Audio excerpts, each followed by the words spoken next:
Bonjour à toutes et à tous, bienvenue dans cette nouvelle vidéo rocambolesque.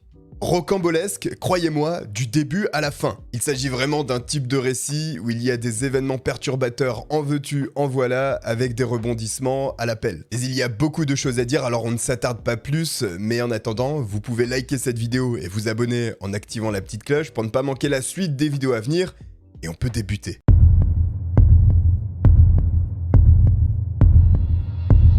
Pour l'histoire d'aujourd'hui, nous devons nous rendre dans le sud-ouest de l'Angleterre, dans la région du Wiltshire, et plus précisément dans la petite ville d'Amesbury. Nous devons également remonter en 2015, en ce matin du dimanche de Pâques, puisque c'est à ce moment que Victoria Cilliers s'apprête à sauter en parachute. L'aérodrome où elle doit se rendre pour effectuer son saut n'est qu'à 10 minutes de sa maison qu'elle partage avec son mari Émile et 2 de ses enfants. Et bien que le saut en parachute pourrait être une peur bleue pour certains, Victoria, elle, ne le craint absolument pas puisque elle est chevronnée dans cette discipline. Il faut dire qu'elle est instructeur et des sauts, elle en a connu. Elle en a connu même beaucoup, plus de 2600. Et le saut qu'elle s'apprête à faire aujourd'hui est un peu spécial puisqu'il lui est offert par son mari. De prime abord, comme ça, on pourrait se dire que ce cadeau n'est pas le plus réfléchi puisqu'elle est instructeur de saut en parachute et qu'elle en a effectué un bon paquet.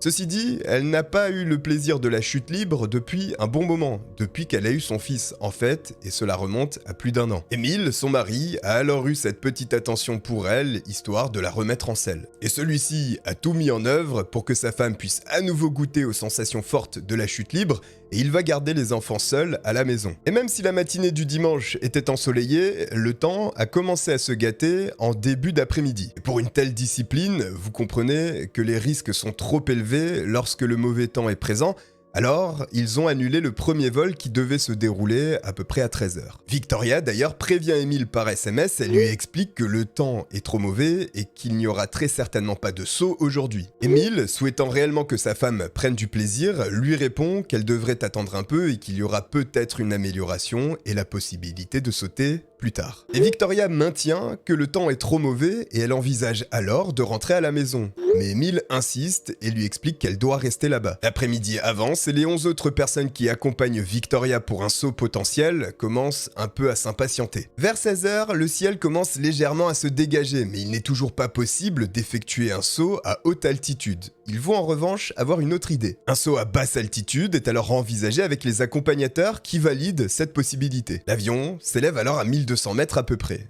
Et il est temps pour Victoria de sauter dans le vide. Mais à ce moment-là, une crise d'anxiété l'envahit. Comprenons-la, après tout cela fait plus d'1 an qu'elle n'a pas connu ces sensations de l'extrême de la chute libre. Et malgré un sentiment d'effroi écrasant, comprimant sa poitrine et l'empêchant presque de respirer, elle décide de prendre son courage à 2 mains et de sauter tout de même. Victoria plonge alors dans le vide. Elle est la dernière du groupe, elle commence à étendre ses bras pour essayer de ralentir et contrôler sa chute. Après quelques secondes, il est temps, désormais, de tirer sur le levier qui va permettre le déploiement du parachute. Mais alors qu'elle s'attendait à un ralentissement en douceur, c'est une forte secousse qui va l'attendre. Elle lève alors les yeux pour essayer d'observer le dysfonctionnement et elle se rend compte que les attaches de son parachute sont tordues. Mais en tant qu'instructeur, elle connaît la manœuvre à faire pour essayer de s'en sortir. Elle essaye de solutionner le problème des attaches, mais cela ne fonctionne toujours pas et elle descend très rapidement en spirale. Très rapidement, et voyant que ce parachute ne l'amènerait nulle part si ce n'est à une mort certaine,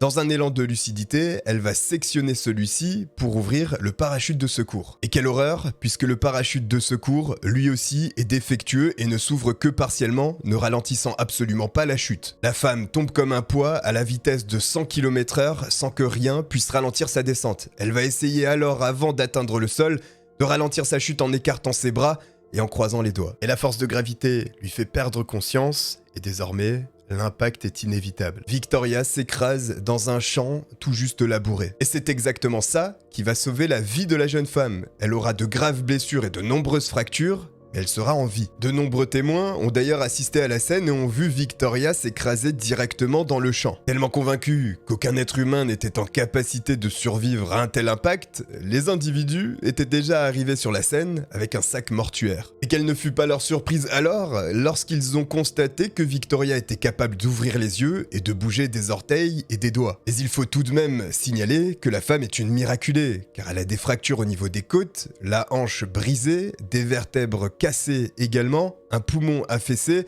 Bref, son corps est en miettes. Évidemment, et aussitôt, elle est transférée par les moyens les plus rapides à l'hôpital le plus proche pour essayer de lui sauver la vie puisque son pronostic vital est tout de même engagé. Et c'est chose faite, et lorsqu'elle se réveille après ces multiples opérations, elle voit son mari, Émile, se tenant à côté du lit et lui disant qu'elle avait fait une sacrée chute.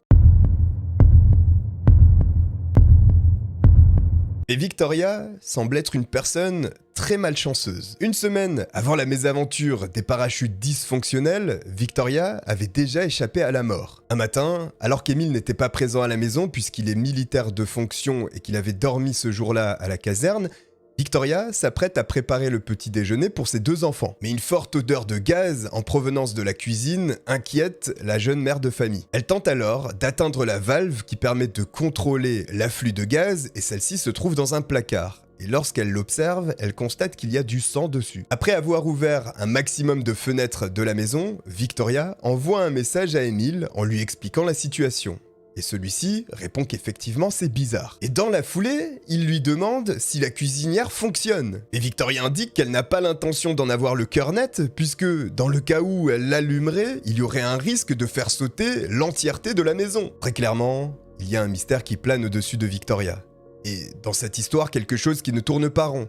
Parce que de tels événements se produisant sur une période si courte, c'est suspect. Marc Bayada, instructeur en chef à l'association de parachutisme qui a permis à Victoria de sauter, est intrigué par quelque chose. L'instructeur était présent au moment où on a transféré Victoria à l'hôpital le plus proche, et il a pu prendre connaissance du matériel dont elle disposait au moment de son saut. Connaisseur en la matière, il a alors décidé d'analyser le matériel de Victoria, et il se rend compte qu'aucun événement mécanique n'aurait pu poser le problème que la femme a connu. Autrement dit, les attaches tordues l'ont été du fait d'une intervention humaine. Après ce constat, il va immédiatement contacter la police et lui expliquer les doutes quant à l'accident que Victoria a connu. Néanmoins, suite aux déclarations de Marc Bayada, la police semble sceptique. Pour elle, dans ce coin de l'Angleterre, ce genre de choses n'arrive pas. C'est d'ailleurs ce qu'ils expliquent à l'instructeur. Et pour être certain qu'il ne s'agit pas là d'un sabotage et d'une potentielle affaire criminelle, un des agents est envoyé pour interroger Victoria. Et le matériel de cette dernière est envoyé à l'association britannique de saut en parachute afin d'obtenir une seconde analyse de celui-ci. Et d'ailleurs, sans l'intervention et l'insistance de Marc Bayada, les officiers de police n'auraient pas envoyé le matériel pour une seconde analyse. Ils ne s'attendent donc absolument à rien de spécial de la part de celle-ci. L'interrogatoire de la jeune femme ne donne pas grand-chose. En revanche, la police est contactée par l'un de ses amis qui va faire des révélations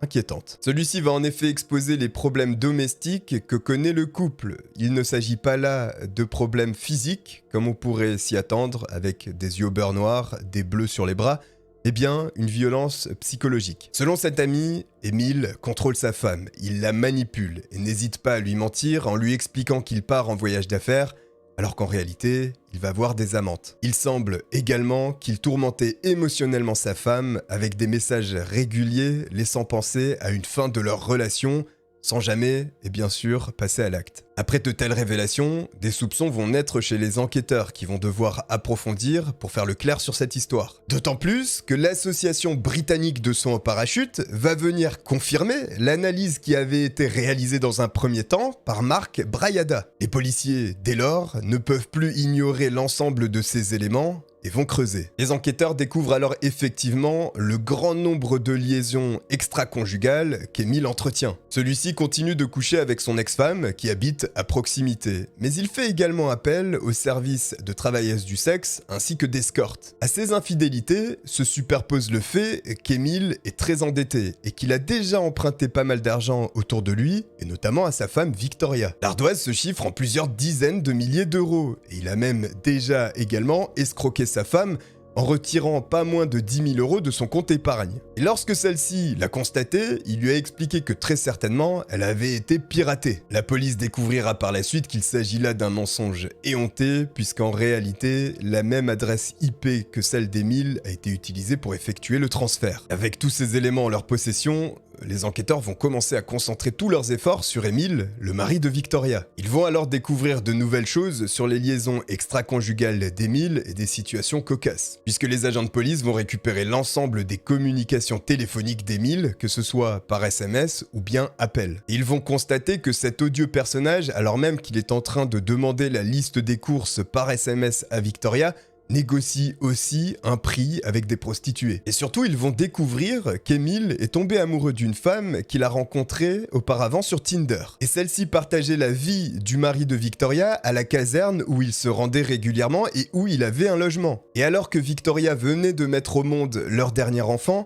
Émile va donner à sa petite amie rencontrée sur Tinder un faux test ADN prouvant qu'il n'est pas le père biologique du dernier enfant. Il est clairement en train de jouer sur les deux tableaux et de manipuler les deux femmes. Émile a en réalité l'intention de refaire sa vie avec sa nouvelle petite amie rencontrée sur Tinder et il compte bien se débarrasser de Victoria, sa femme actuelle. Mais il ne peut pas le faire n'importe comment. Puisque je vous l'ai expliqué, Émile est dans une situation financière très sombre. C'est pour cela que dans son plan, Émile a bien pensé à faire bénéficier à Victoria d'une assurance vie maximum. Le mobile est désormais clair pour les policiers qui vont alors déployer leur stratégie.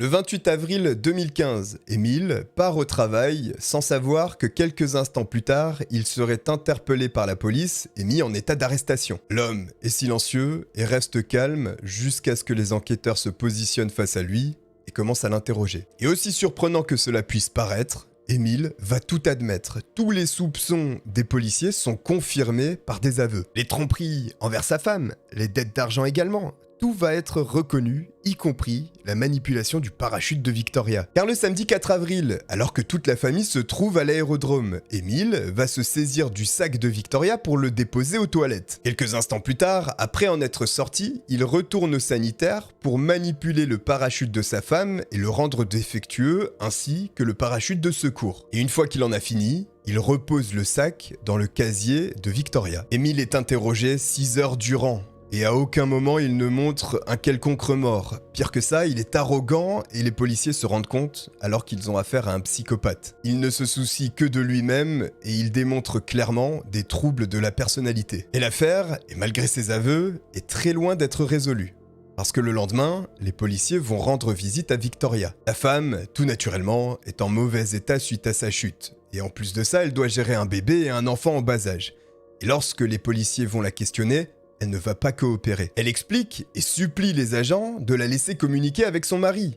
Elle leur demande comment est-ce qu'elle pourrait s'en sortir sans lui. Voyant que l'entretien ne mènerait à rien avec la mère de famille, les policiers vont tout de même lui poser une dernière question avant de partir et lui demander si elle a quelque chose à ajouter. Victoria va alors leur parler de l'incident de la fuite de gaz et elle va montrer aux enquêteurs la valve qui était concernée. Les agents comprennent alors aussitôt que clairement, Victoria a fait l'objet d'une tentative de meurtre avec cette libération de gaz. Les policiers vont alors expliquer à Victoria la situation, notamment vis-à-vis de la petite amie qu'il a rencontrée sur Tinder, puisqu'il ne l'avait pas fait auparavant. Et s'il ne l'avait pas fait, c'était pour ménager la mère de famille.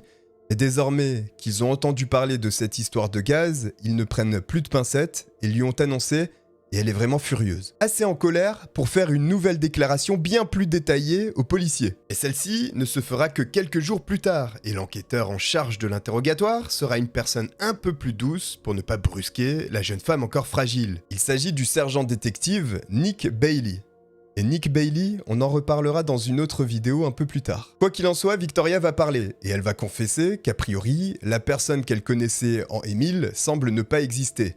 Et elle va également admettre qu'un parachute, ça ne casse pas comme ça. Ça ne casse même jamais de cette manière. Et elle va donc dans le sens des policiers et dans le sens de Marc Bayada sur le fait qu'il y a très certainement eu un sabotage. Tous ces éléments sont suffisants pour déclencher un procès et l'inculpation la plus grave est bien entendu la tentative de meurtre. Tous les faits énoncés par les policiers sont corrélés à travers les communications téléphoniques et les SMS qu'Émile a envoyés, N'étant pas très malin, il en a parlé ouvertement. Une expertise également a été réalisée sur la valve de gaz et les experts ont déterminé que celle-ci avait été ouverte avec des pinces appartenant à Émile. Ils ont aussi déterminé que cette valve avait été uniquement ouverte et jamais refermée, pourtant comme Émile l'avait annoncé. Et la version d'Émile sera définitivement anéantie suite aux résultats d'analyse du sang retrouvé sur la valve qui lui appartient. Devant la cour, le terrible mari revient sur ses aveux et explique concernant le parachute qu'un tueur aléatoire avait dû saboter le parachute de sa femme. Et il offre même au juge une deuxième option dans le cas où ce ne serait pas le cas. Eh bien, c'est tout simplement que Victoria avait décidé de mettre fin à ses jours. C'est alors au tour de Victoria de se présenter à la barre et de témoigner. Mais elle ne va pas faire la même déclaration qu'au préalable aux inspecteurs.